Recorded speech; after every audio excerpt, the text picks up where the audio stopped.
Hello, everyone. Everybody good? Yeah. Yeah. All right. So welcome. far, so good. Welcome.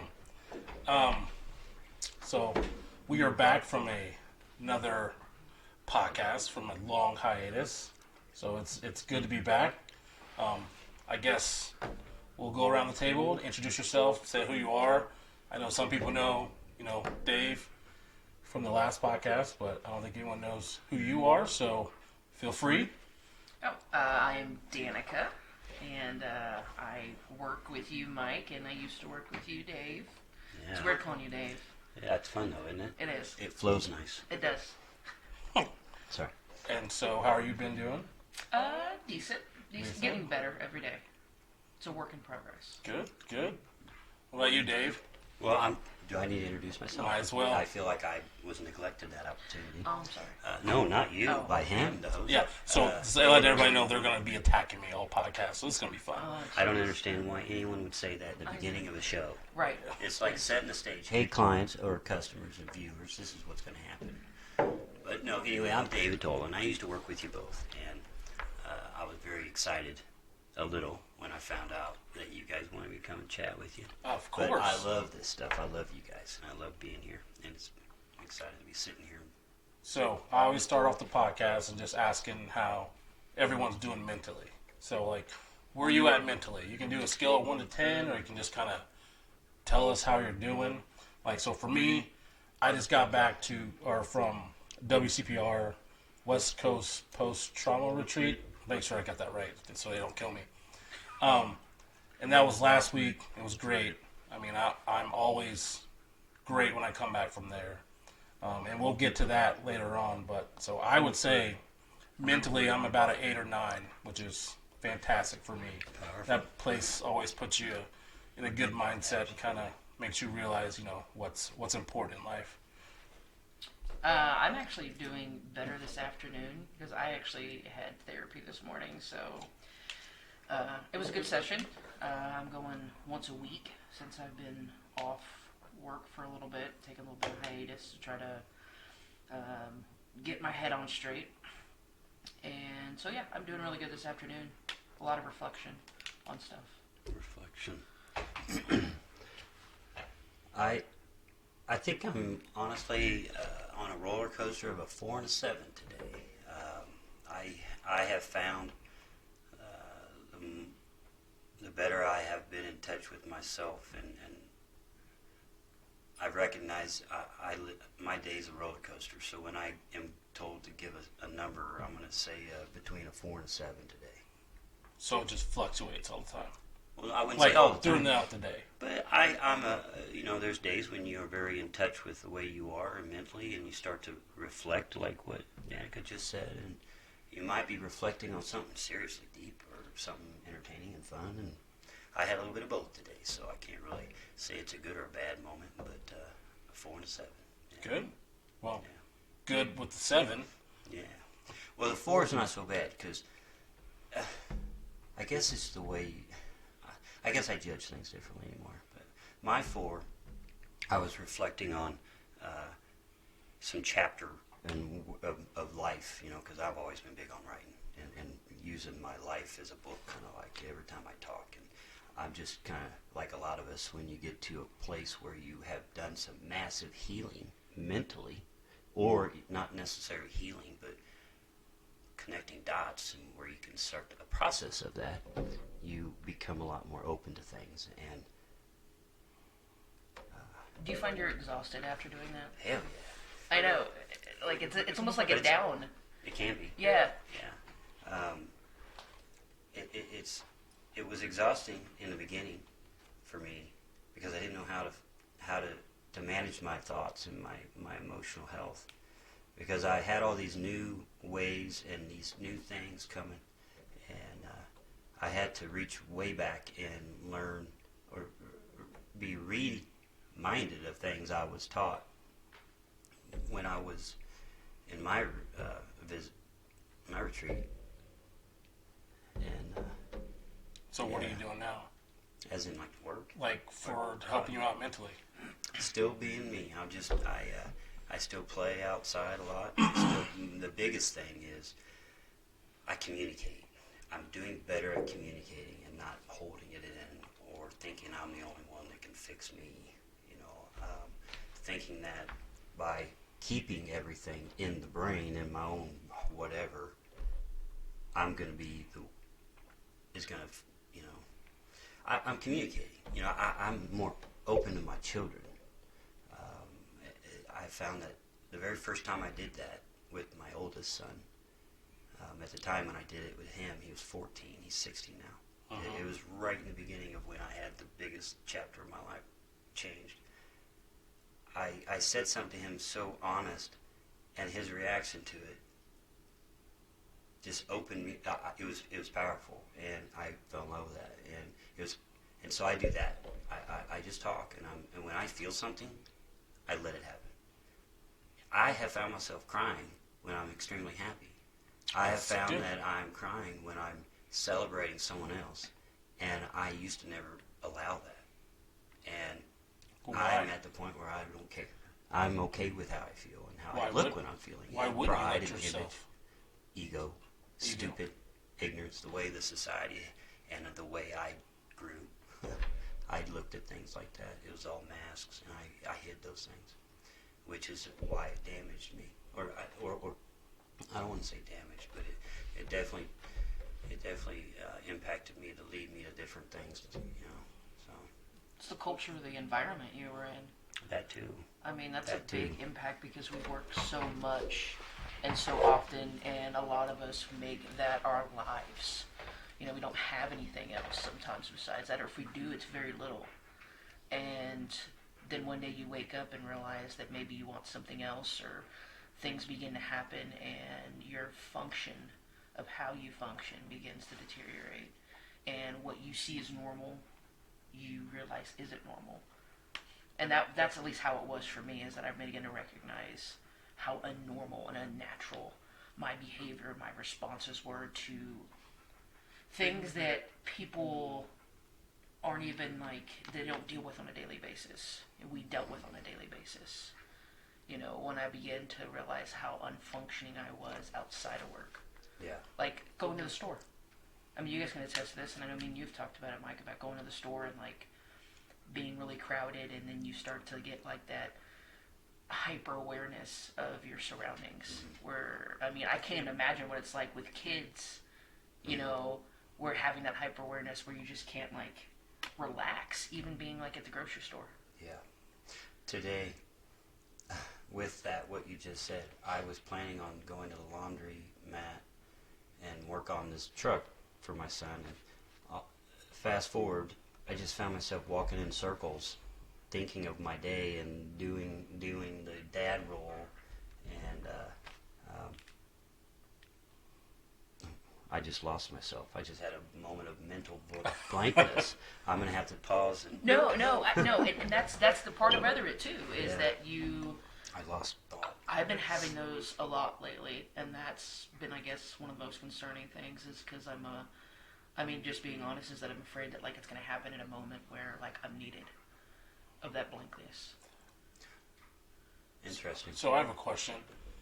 So, since you are semi out of law enforcement, does that feeling is it still there of the hypervigilance? Sure it is. That's burned in my soul. Is that a good thing or a bad thing? Both. I struggle because it was not just the 15 years of the official LEO status. I did stuff prior to that. Uh-huh. I did stuff long before that. I was doing stuff not with the government, but so that kind of mentality, yeah. But I've learned to modify it and polish it in ways to where it's not stressing me out to where it's damaging my soul and my brain, because we all know, and so we don't need to go down this hole, but I just learned how to, I modified it to where it was a healthier way, because I still believe that we as people should be very situational aware of everything, and I mean everything, not to a point to where it's stressing you and making you all freaked out, but it just, you might miss out on fun things. You might miss out on something. You might prevent something. You might keep yourself from. Well, anyway, I'm going down another hole, but I'll keep going. You're good. yeah. So I have a bad feeling about this. How we've only been in it. I know it's like 15 minutes in. Yeah. Yeah, we got pretty deep pretty quick. No, that's a good thing because I feel like the more emotion you let out, the better you feel. Because in this profession, like you said, your ego kind of stops you from letting emotion out. You know, we work in such a high stress environment that it's almost like you can't let your emotions come out because it's a sign of weakness. When in all reality, we know it's not. But you know, we're in a very machismo kind of workplace where you look weak if you show any kind of emotion or you know, anything like that. So, And I can speak. I have to be twice as careful. yeah, you're a female. Yeah. And that's a big thing. I mean, because if you're trying to establish yourself as a leader in this profession or as being strong-minded and or anything, that you end up, you know, appearing, oh, you're just upset because you're a woman, you're angry because you're a woman, you know, and to see other people, whether it be a man or a woman, really start to recognize their emotions or this being brought up like this is a big passion to have and a big shift, I think, that needs to happen with the way culturally we are in and out of the uniform. You just mentioned something a lot broader than what you even brought up about the uniform and the culture, a society problem. Mm-hmm. You just said a label, a big label. Let me ask you, are you, because when I left, you were in the jail, in the detention center. Are you still in the detention center? I'm a sergeant in the jail now. Okay. Now, I've always, our society needs to stop teaching that a female can do this, a male can do that, and this, you know. When I worked in there, I always thought women were better than me in there. You know, I loved having a woman with me, a female. But the last maybe year of me working in the jail, I was able to remove a lot of what I felt was kind of a mask. Because I always talked about masks and the importance of understanding the masks, knowing that you have to have some sometimes. But the last maybe year plus down in the jail, or even longer than that, I realized, wow, how powerful that was. I really was now practicing what I was preaching. And, you know, I was in the training division doing it, or teaching it without doing things. And then when I got down there, I got addicted to the vulnerable opportunities you can have with people in their lowest times. And I found out that I became more successful and better off down in the jail when I became more vulnerable to the most unexpected person, and it was usually the inmate. And that's when I started feeling true health and strong recovery, because in the very early on is when my ex-wife and I were going through our separation and to our divorce. And that was right when I started to, maybe a year, 6 to 8 months prior to that, I think that's when I ended up going to California to the retreat. And I really started to get in touch with myself and understand me. And I really truly felt like I brought that down into the jail. And I found that my therapy, as crazy it was sitting in a cell with a pissed off inmate about an hour after a defensive action. And about 5 minutes into talking, that was the most open, vulnerable, human-to-human conversations I've ever had. And that's when I started growing. And that's when I gained grace and empathy for people. And I started looking at things different. Everything. even parenting. And that's when I started recognizing that society is fucked up in a lot of things. And it's, the mental health has been put on such a back burner that we are seeing the result of that in so many people and so many professions and so many like different classes. And well, anyway, I'm kind of rambling on, but yeah. No, So but thank you though, because you were the first. You were kind of the guinea pig of WCPR, where after you went, it got passed for it to be now accepted more with our department, at least, where you kind of opened the door. Yeah, I mean, we owe a lot to you because Well, she went, I went, and then one other person went from our department, and I know it's helped us tremendously. And like, we owe it all really to you because you're the one that started it all. I can't take credit for that at all. I'm going to tell you who you should owe it to is Dr. Prohaska. Yeah, I mean, She's the one. Well, no, I hear you. Yeah. I appreciate you guys both. I will tell you, just like a lot of us have said, that saved my life. I think it saved I'll all tell our you, lives. yes, it did. And I'll never forget the situation that did it, that led it there. And I was so thankful that the people in place to make that happen made it happen. Because if it wasn't for certain people in certain positions, that would never have happened. Yeah. And So where did you go? Which one? Which retreat? Napa Valley. I went down to the beautiful Napa Valley Is location. that the mothership? Yeah. I oh my gosh. I'll never forget it. When I first got down to the airport, we were greeted. The drive there was just such an adventure. I've never been in that town, that part of the country in California. Seattle, that Washington, and that part of the country, absolutely. I think I saw every part of the country in that little short part drive. But once I got there, just seeing all those vineyards, and you're driving up there, I'm thinking, this is where I'm going. This is where I'm spending a week to get in, to fix myself, or like whatever they're gonna do. Oh shit. Okay, I can do down with that. But I had a lot of reserves, though. I won't lie. I did start thinking, okay, where the hell am I going? I'm in California, going to a vineyard for mental health therapy.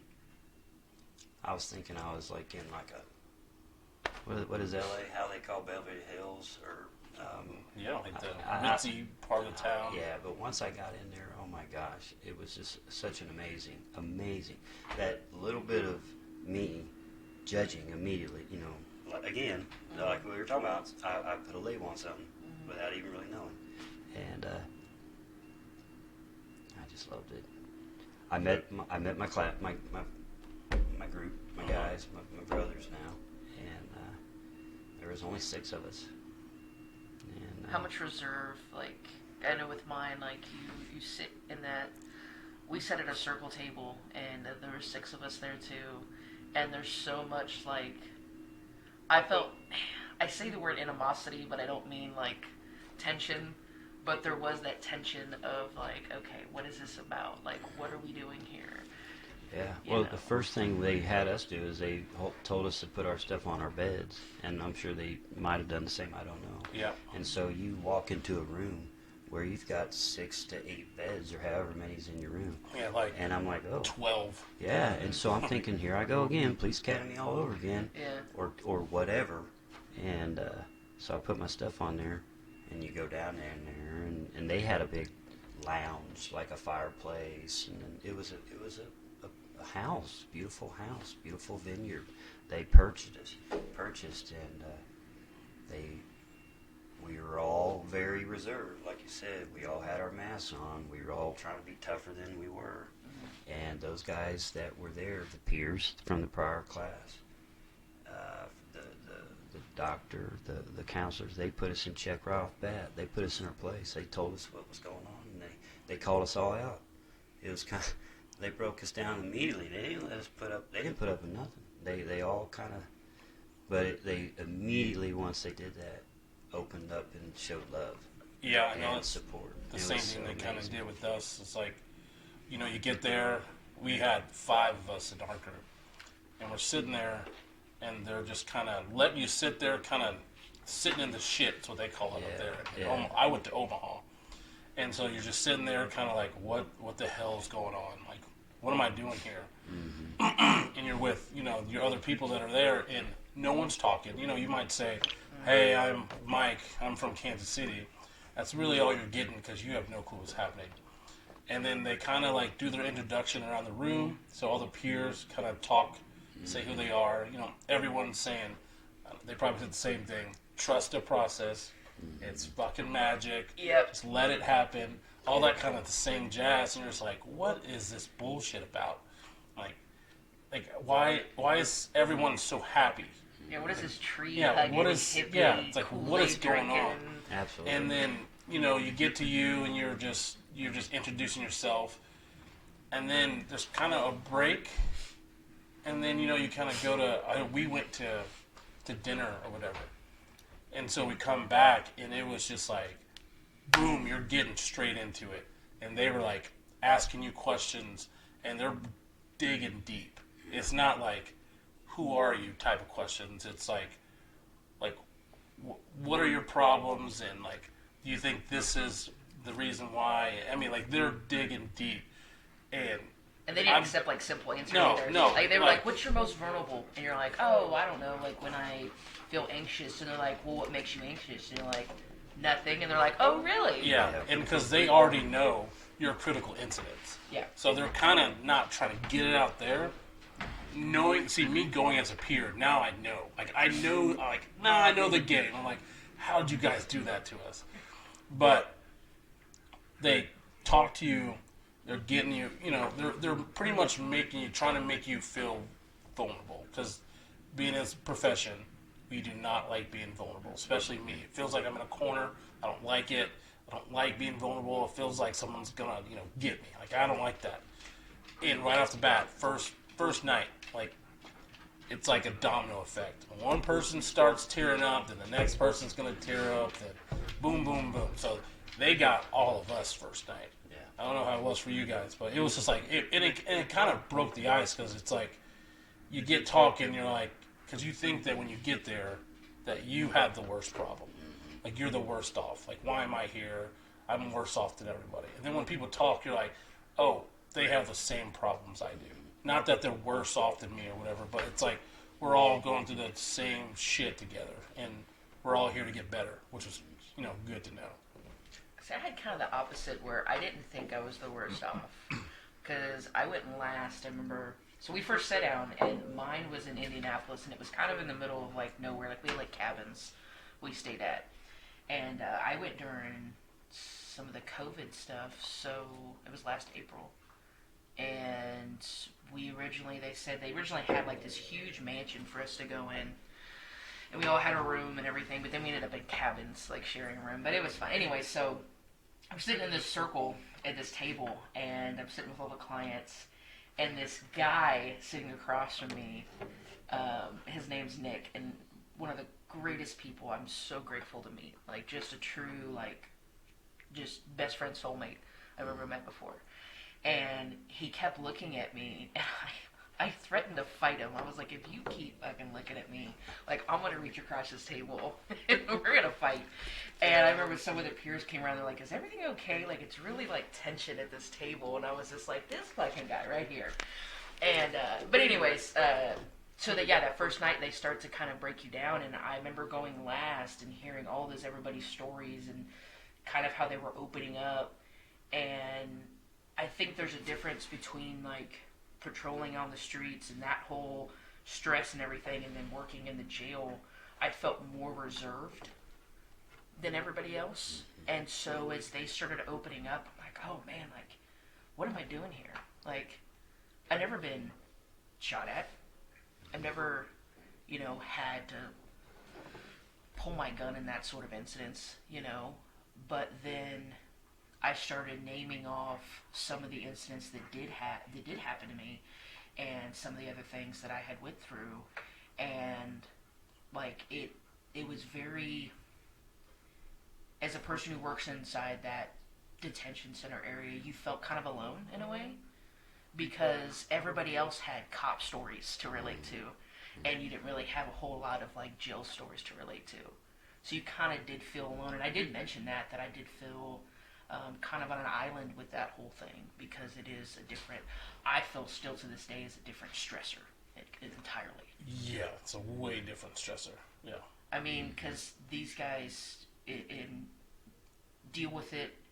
You know, like when someone brings someone to jail, you know, it's only for a certain period of time. But I mean, we have to deal with them for hours, you know, and we have days, months, years. months, and we have to feed them and take care of them, and you know, like you said, like be vulnerable with them at some point, you know, and guide them through that process to the best. Because it's easy to say, oh, let's just throw them away and lock the, you know, throw away the, you know, put them in a cell and throw away the key, but we can't do that. We have an obligation to them.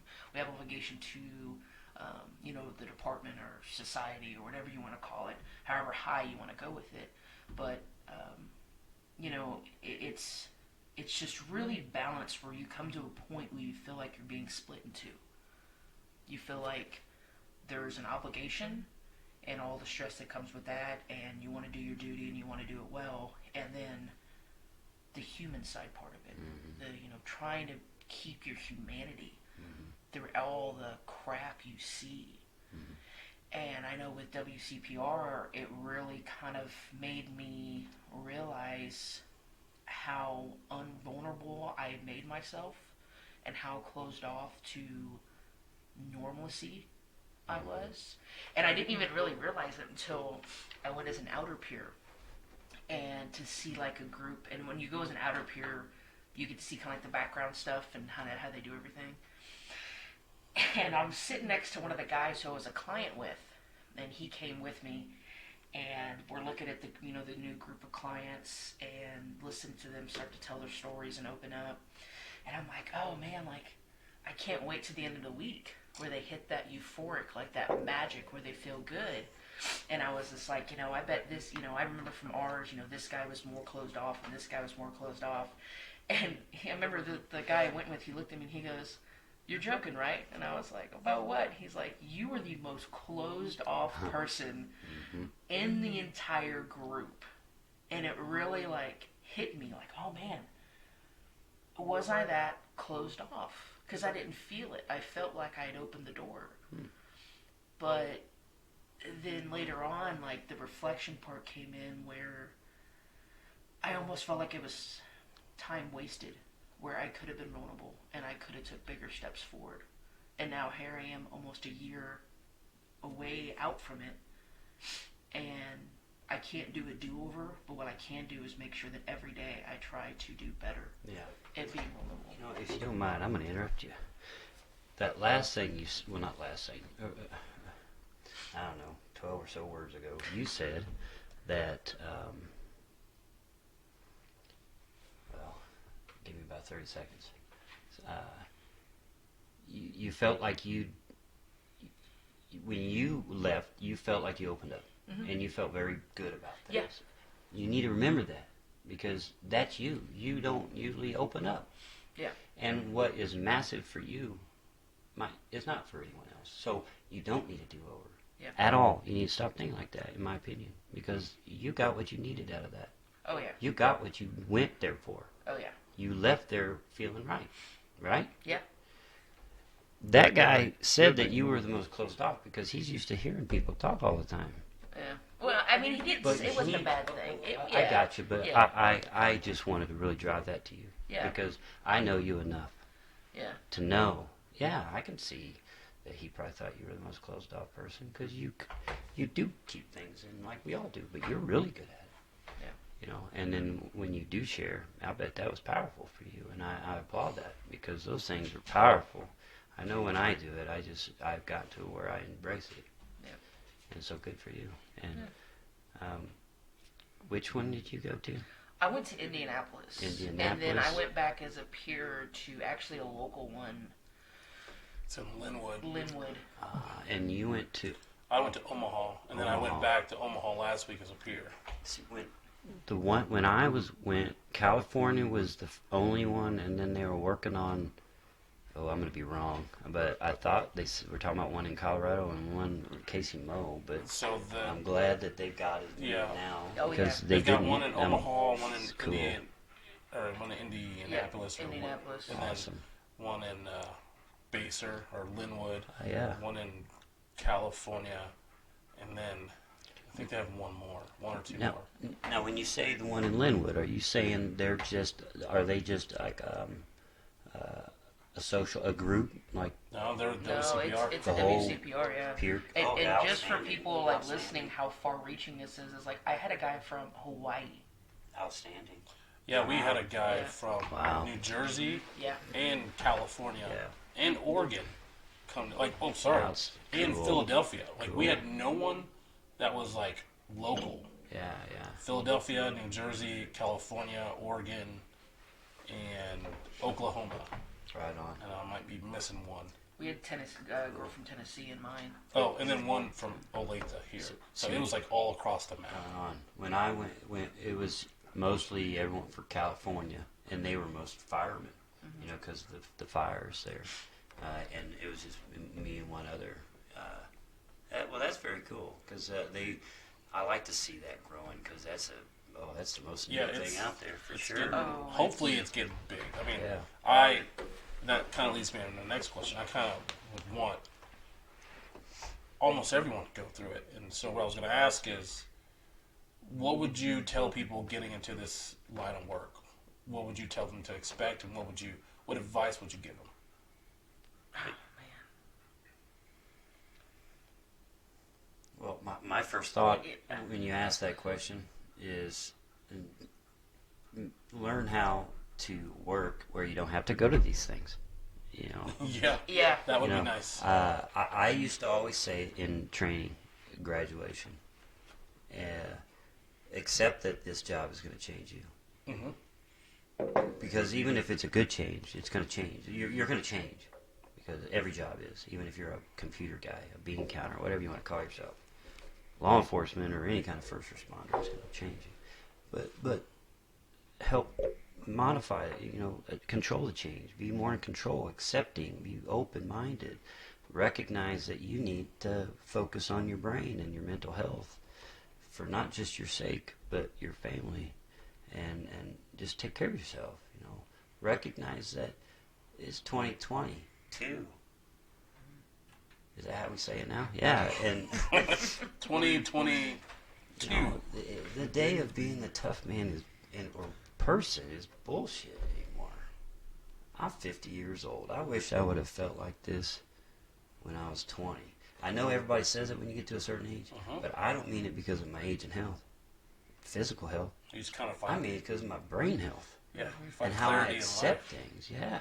So to those people that are getting in this profession, be more accepting, have more grace, empathy, and react to things differently, more maturely and appropriate and open-minded, and say, you know what, just because it's a law doesn't mean it's something that, that's a whole other path. Sorry. I'm sorry, Dad. I want to add on to yours. No, let her. Oh, okay. And mine would be, I'm just adding on to yours because I agree with everything you said. That's some strong stuff, I'm going to tell you. I've had some brain I duds told you. because of that. I apologize to but- everybody It's listening. the third cube. Yeah, I appreciate you recognizing the third cube. I worked hard putting that Trying in to there. make it I about dropped the extremely bombs. cold. But going to therapy, make that a regular thing. Oh, absolutely. Like, yeah, I don't care who you are. I don't care if you're not even having problems at work. Absolutely. Going to therapy, talking to a third-person party that doesn't know you, and just getting everything off your chest. That is so beneficial.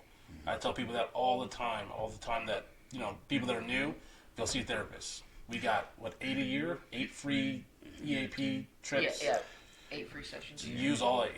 Well, yes, not I don't know why I pointed, but not only you go to the therapist and use those, but in the very beginning, please push yourself to stay communicating with whoever your loved ones in your whatever circle you live in.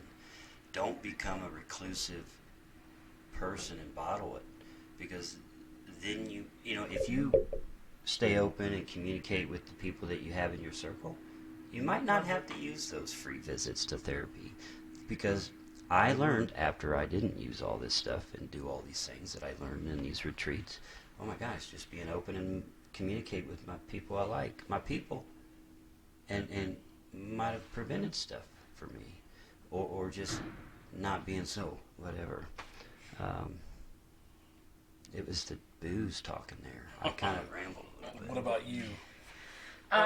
So when I teach a couple classes for them, the new recruits, and one thing I always challenge them to do is to continue with the journaling they have to do, and to really write down how they started emotionally and mentally, and then keep track of that and kind of reflect back on that, because you'll see the changes in how you write, how you articulate yourself, and just the language that you use when associations for different things. And I think that's important to have that self-reflection, because the more honest you are with yourself and where you're at, and you're not being disillusioned to, oh, I'm okay or that's okay, I think you'll be more open to do those things like therapy. And I completely agree. I think, our department has been very graceful about accepting of like the peer support team and therapy and things like that, and I wish more departments were like that. And I'm glad that we've all had the opportunity to experience WCPR and bring it back to the department. Let me ask, how is your guys' peer support team going? Good. I know that when I was there, you guys had a good start. We did, and so I know when we were hitting about 2 years when I went through WCPR, and I talked to Nick Turkovich, did I say his name right? I talked to him and I said, hey, our peer support team's like, we're doing good, but I feel like we're kind of like just there. And he goes, well, how long you guys been going on? I was like, 2 years. And he goes, it's about that 2-year mark. They hit it, and I swear, as soon as I got back, it was like back to back to back to back. We were just being slammed and busy. And it was good, though, because it was good to start seeing like people being vulnerable, and people wanting to open up, and people being more accepted to, talking about things. And of course, we've had little issues of people trying to take advantage of it, or people trying to be manipulative of the system. I mean, it's going to happen, but no, it's been very good, and we have some good resources with the department. We have like an app, and we have a list of therapists to really focus on first responders, and we have WCPR now that's accepted through our insurance. That's amazing. Yeah. That right there. Yeah, because I know that was what you were fighting for when you were going through. That's why I made that comment, and I don't mean it's over now, so they're all out of those spots, but that's why I was thankful for the people in certain spots, because, and I'm not talking the sheriff either. I'm talking other spots, and because it wasn't supported, covered, and having it covered is a huge milestone. That's amazing. And we even established with peer support now. I have a funding now where if let's say they haven't met their deductible yet through insurance, or they need paid for flight, I have a funding now where I can either reimburse people or help them meet that through peer support. That's awesome. And so that's been such just an honor to be able to bring that to people, and be It able takes to help weight people. off their shoulders, because that's a lot of the problem is paying for it. Sure it is. So once you have insurance cover it, and then you can have Absolutely. our FOP or whoever reimburse it. If you had to pay for a flight or whatever, you want to talk about burden off your chest. It's huge, because going through it, you're always trying to figure out what excuse can I use not to go. Yeah. And of course, that's always one. Like, I can't afford it, can't go. Well, it's paid for. Yeah, it's definitely easy to find a reason why not to go visit a therapist. Was there a defining moment for you two where you were just like, I have to go? Yeah. You go ahead. Well, there's definitely one for me. I smile and I kind of chuckle, because I have a broad answer for that. It's not, or let me back up. That question to me is broad, because I've had multiple therapy moments in my life where I've went, and it wasn't because of law enforcement. So, Or did you realize the head fake of when you went that it really didn't, it did or didn't have anything to do with your trauma you experienced in law enforcement. It had to do with trauma outside of law enforcement. It's because of your response to, like, childhood trauma or something that happened that caused you to react a certain way with law enforcement trauma that then made you realize that it was time to go. No. That was it? Just no? No. It was so deep. My name is David Toland. I'm out. You can't drop the mic, by the way. It's attached to the table. Is it too late? No. In my situation, It just, yeah. You don't have, I mean, you're however deep you want to get with it. It's a very deep question. Just it was because I that's have part so of- many answers for that. Yeah. I don't really know which one to give you because I've got a lot of answers to that question, Yeah. Danica, and I've got some that are like very deep to. It might hurt Answer it. people. No, don't do that. Oh, You know, but mine was when I'll say it when I was a dad, when I had to recognize I needed to go see therapy when I was a dad, is when my actions were affecting my children. When I wasn't able to be the dad that I wanted to be. When I became of age where I knew what I wanted to kind of be as an adult, there was two things I really wanted to be. I wanted to be the best soccer coach I could be, and the next I wanted to be the best dad. That was it. And once I realized my behavior or my tactics of trying to deal with my mental health in my ignorant way was negatively affecting my children, man, that smacked me right in the face. It got to a point to where I put everything behind me, except for three things. Sadly, wife included, except for those three kids. Yeah, that was a big moment. by the way, you look really great for 50. Well, with that, thank you for changing. I love you for doing that and recognizing that something happened and changing direction. It's called sunscreen, okay? Okay. I drink water, but I'm going to be straight. It's just having the right parents. It's DNA. It has not a damn thing to do with me. I'm just lucky, so... I like to think it has everything to do with my work that I do, my skin products, Yeah. Good Irish skin. my metrosexual ways Yeah. everybody harassed me about in office, but I appreciate you. Thank you, George Technically, I turned 50 in August, but this is my 50th year. I'm working on my 50th year on this earth, so I'm making it a point to do it right and just be me, open about my personal. I'm just being me.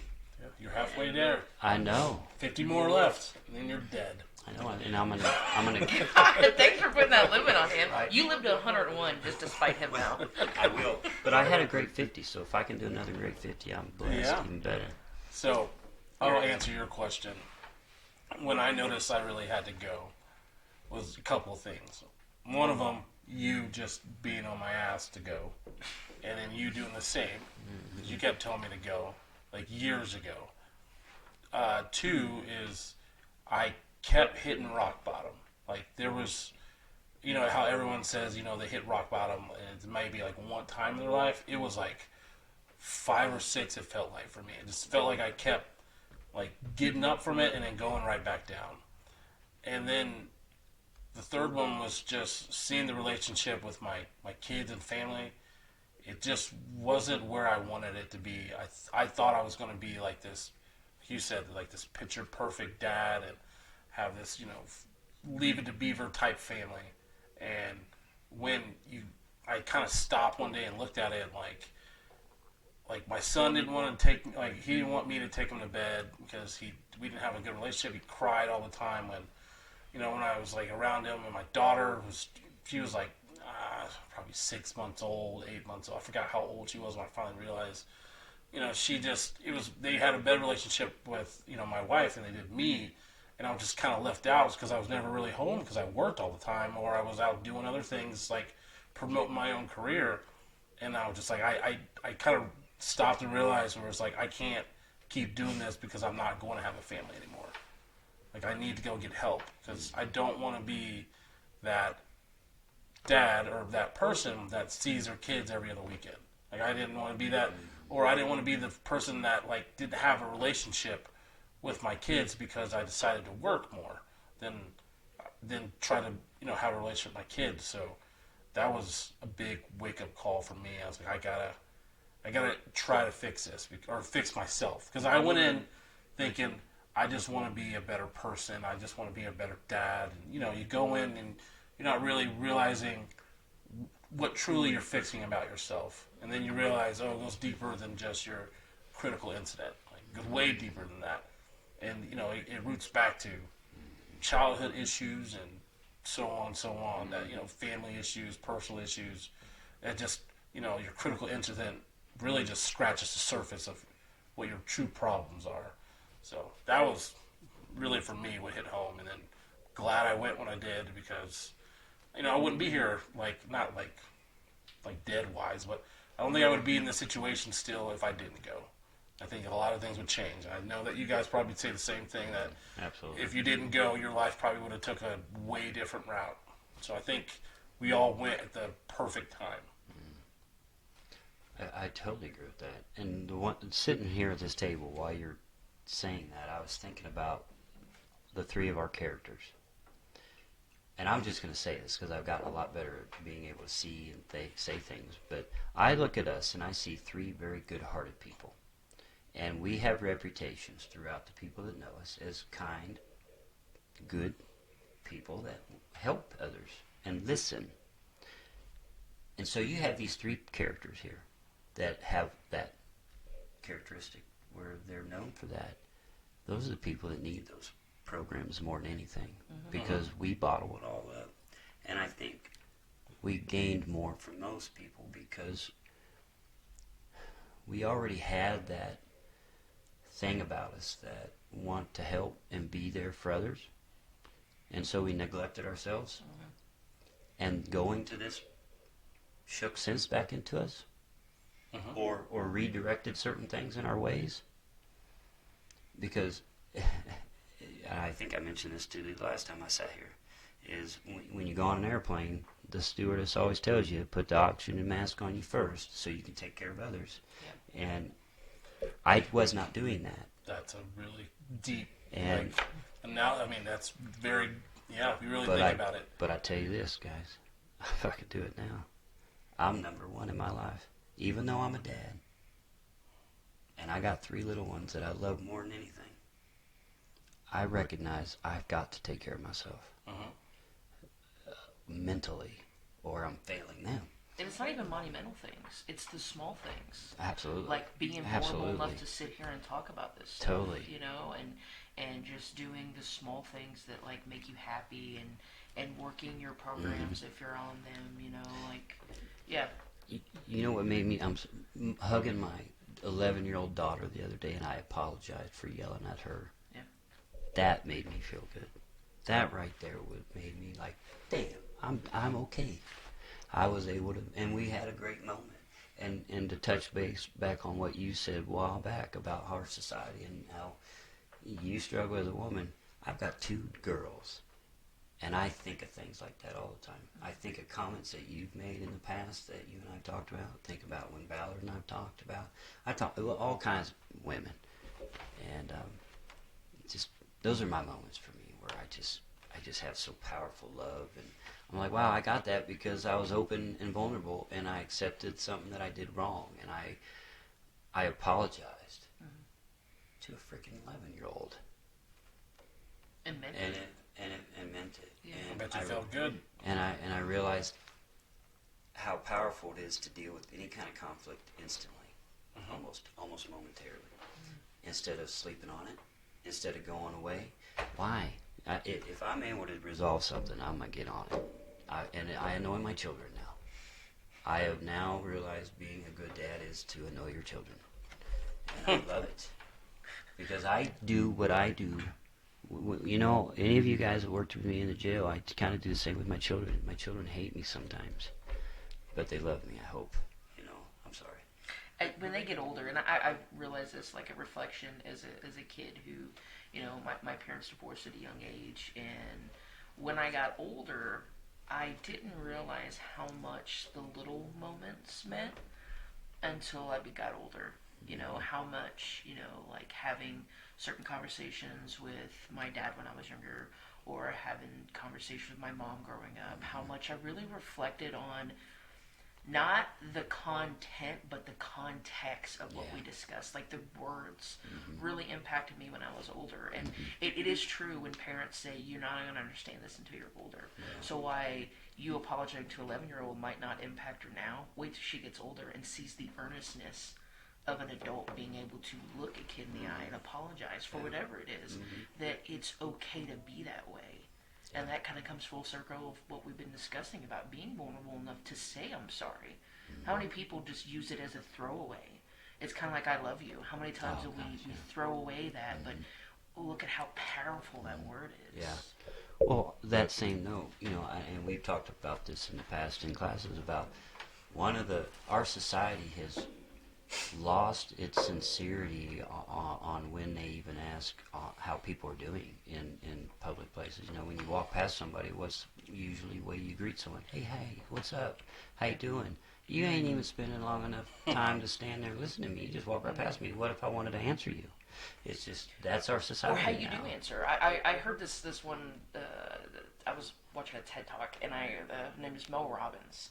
And she was talking about this, about how we're not honest or earnest about how we respond to that. Because if I, like when you asked at the very beginning of this, like how we're doing, if I responded crappy, but yet you're doing good, how is that going to make your response back? Or if I'm really good, but that's going to make you crappy, but it's still good to be honest and earnest, because you're absolutely right. It is important that we are ourselves. In many different situations, no matter how many hats we wear or how many masks we put on, that we're honest throughout whatever we do, because I think we sometimes wear a hat, but yet we feel it necessary to change our personality based off of who we're around. Oh, very much. And to kind of go back to the communication comment you had made, is this right here. I always talk about the generation, like the younger generation.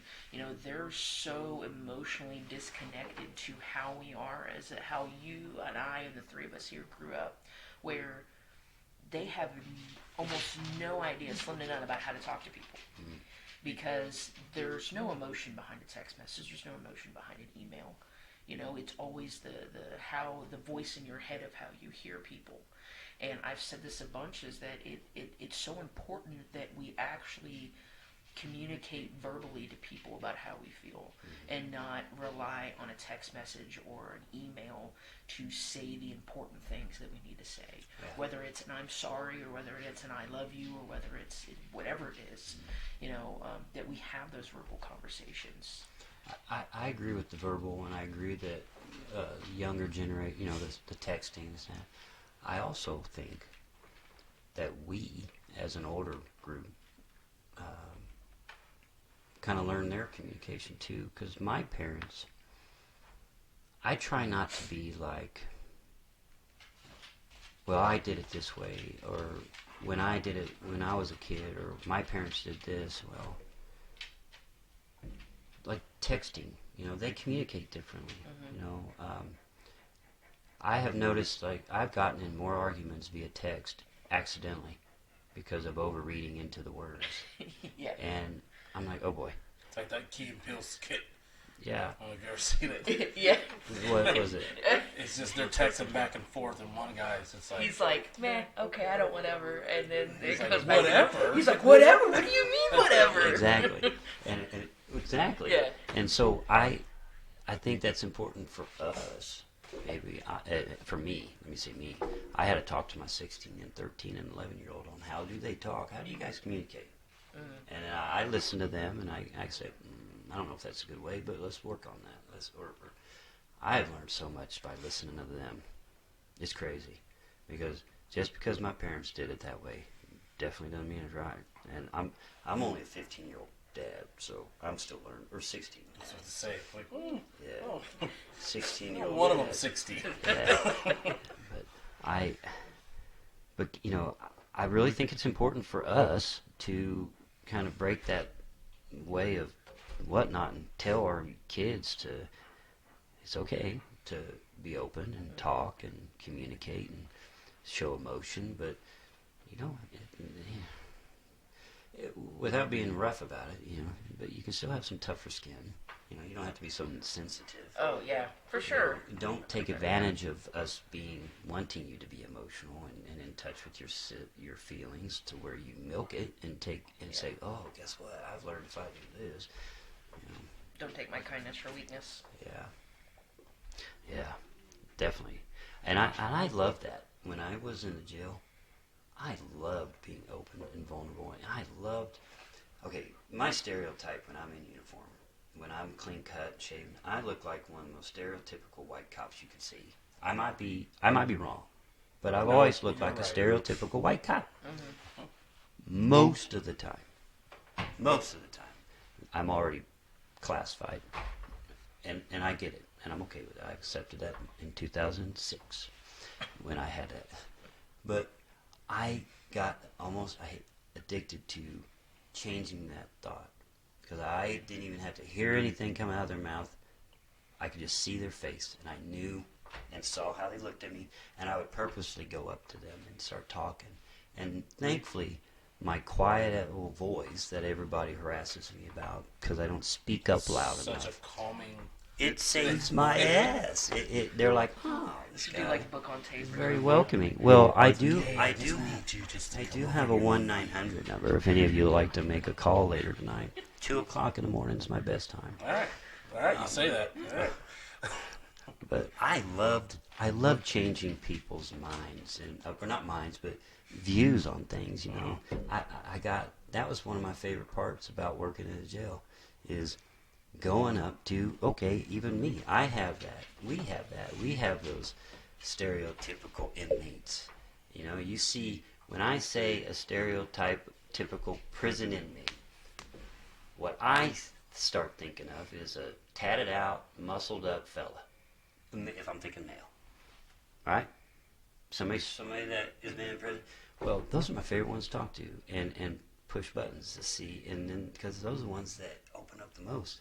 Those are the ones that I had some of the best conversations.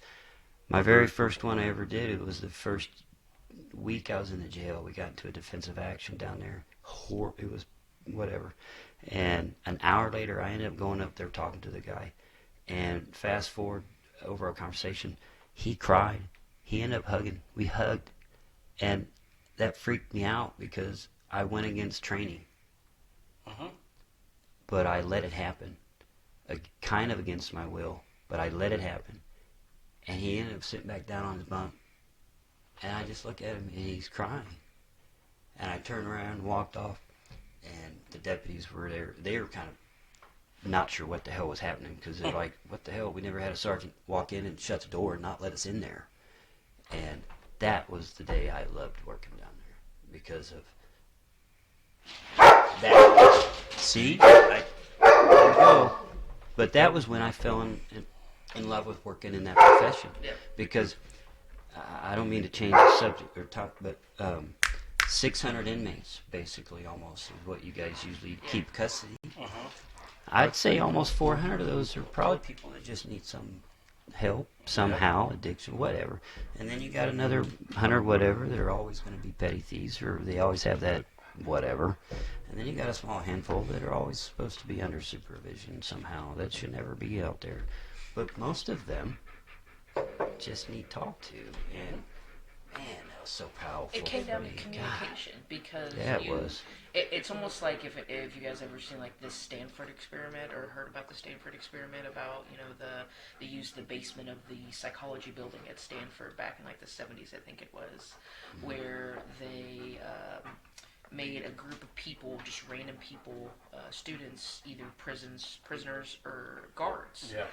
And how quickly they conformed to their roles. And that's really what it was, is you fulfilled a role in a uniform, they fulfilled a role inside of a jumpsuit. But when you sit down and talk to them, you realize that you're human just like they are. You have issues just like they do, and whether or not you protrude them out or wear it on your shoulder, it was important that you sit down and have those conversations. Yeah, so I 100%. When you said that, popped up a memory of I had when well, I don't want to say too many names, but I'll just say Sergeant Harmon. I was a sergeant. I went down and we were in iPod, and he ended up leaving, and it was just me, and there was this young fella. He was a young teenager, in and out all the time. You guys would know him. I'm not going into the name, but he was a gang. He was involved in the gangs and everything, and I was very big in coaching, and I've always been involved in kids, and I've always had a very good connection with people, and I can get vibes very well. And I said, hey, let's take off the uniform and let's talk. And so I always start off like, hey, let's just take off the colors and let's just talk man to man. Well, fast forward, it got to a point to where I'm going to expose something, but I don't work there anymore, so I don't really care. So I'm going to share something to me that you guys could probably get in trouble if you did. So don't do it. Any of you listening there? All right. It got to always end on a good note. It got to a point to where he wanted to fight me, and we were in iPod. All right. Thankfully, the videos don't go all the way back that far because I've checked. I'm just joking. I'm done with my court stuff, so I can talk shit. I don't care. So I know he might even be in there now. I don't know, but he wanted to fight me, and I'm in iPod. Down the last one, and the deputy. It was deputy. I'm not even gonna say that. Yep. But he goes, the only reason why you're not gonna do anything is you got that gun, that belt, and that badge. And I go, oh yeah. That's the only reason why you're not gonna fight me? Because that's what he said. The only reason why I'm not gonna do anything is you got a belt on. Oh, let me help you. So I took the belt off. Everything. I took it off and I walked right up to him and I said, here I am, my friend. Here I am. And about 30 seconds of aggressive talk, he sat down. And I stepped back about 2 or 3 steps next to the little stool that's there. And that kid started crying. And he was, at the time, like 18, 19. He just transferred from juvenile. And he was in and out. He might even be in there. He's always in and out. And he always would come to me, and he would talk, and it was like therapy for him. And that was another piece. And I told Frank that, and he goes, oh, dude, I don't know if you should do that again, but because he might have called your bluff. But good for you. It worked out great in the Harmon style. I love that man. But anyway, so I took the mask off in a very violent, in a very not cool way sometimes, and I don't recommend anybody doing that. But it did. I did, and it turned out very beautiful. And here we are today. So I'm sorry. No. So we are an hour in. So that's the end of it. Yeah. Isn't that quick, right? Well, I think that his way of saying he started listening to stuff. I ramble You on. guys need to stop talking. The dog barked, and that was that was the cue to. He sent a All call right. to the dog collar. Hey, Baird. Push the button. Yeah. Mike is a trickster. And zap the dog. You see, we didn't even really get to make fun of him at all because he was getting us too deep. All right, But sorry. anyway, thank you guys for coming out and talking. I know this is the first one we've had in a while, and the first one with us three. But I know we're gonna have a lot more. We have a lot more to cover. So yeah, this is the first one, so this is pretty good. Well, I really like sitting and talking to both of you. I will promise next time not to drink the very high proof, but I will do the 3. Might as well do 4. All right. Just do the 4 cubes. All right. Thank you guys. Till next time. Thank you.